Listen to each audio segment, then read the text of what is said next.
Hello hi மக்களே, இன்றைக்கி எங்கள் வீட்டில் என்ன ஸ்பெஷல்னால் பன்னீர் பட்டர் மசாலா தான் நான் வீட்டிலே பண்ணுறேன். அது எப்படின்னு பார்க்கலாமா?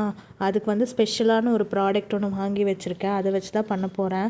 பன்னீர் குட்டி குட்டியாக வெட்டி ஃப்ரை பண்ணிக்கோங்க. அப்புறம் தக்காளி, வெங்காயம், அதுக்கப்புறமா மெயின் ஸ்பெஷலாக இந்த சுஹானா பன்னீர் பட்டர் மசாலா மிக்ஸு இதுதான் வாங்கி வச்சுருக்கேன். இந்த மசாலா வச்சு தான் நம்ம பண்ண போகிறோம். அது பாருங்கள், கப்பில் ஊற்றி வச்சுருக்கேங்க. அப்புறம் அமுல் பட்ரு எடுத்துருக்கிறேன். அப்புறம் கொஞ்சம் ஃப்ரெஷ் க்ரீம் எடுத்திருக்கேன் லைட்டாக கார்னிஷிங்காக. பன்னீர் நல்லா சின்ன சின்னதாக கட் பண்ணி இந்த மாதிரி ஃப்ரை பண்ணி போட்டால் நல்லாயிருக்கு.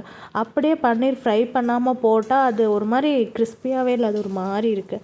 ஸோ அதனால் நான் ஃபஸ்ட்டு எண்ணெயை ஊற்றி தோசைக்கல்லில் வச்சு நல்லா ஃப்ரை பண்ணிக்கிறேன்.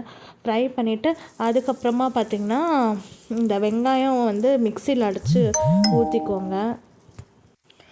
அடித்து ஊற்றிட்டு அப்புறமா நான் இதில் 2 பட்டர் சேர்த்திருக்கேன். 2 அந்த அமுல் பட்டர் 2 சேர்த்திருக்கேன். பாருங்கள், எடுத்து ஊற்றியாச்சு. அப்புறமா என்ன பண்ணால் வெங்காயம், தக்காளி, உப்பு, மஞ்சத்தூள், மிளகாத்தூள். மஞ்சத்தூள் வேணால் போட்டுக்கலாம், நான் லைட்டாக போட்டேன்.